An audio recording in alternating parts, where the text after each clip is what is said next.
आता 3 महिन्याचे एकदम 4,500 रुपये तुमच्या खात्यामध्ये जमा होणार आहे। आणि मी हेही सांगतो, कोणी माईकाला आला तरी माझ्या लाडक्या बहीण योजना कधीही बंद होणार नाही।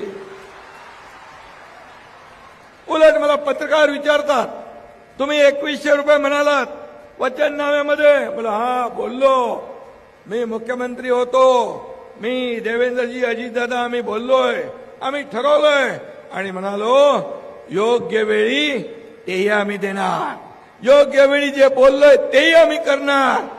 आम्ही कुठलेही फुकटचं आश्वासन देत नाही, जे बोलतो ते करतो। माझ्या लाडक्या बहिणींना स्वतःच्या पायावर उभं करायचं, त्यांना लखपती झालेलं आम्हाला बघायचं। हा शब्द आहे एकनाथ शिंदेचा।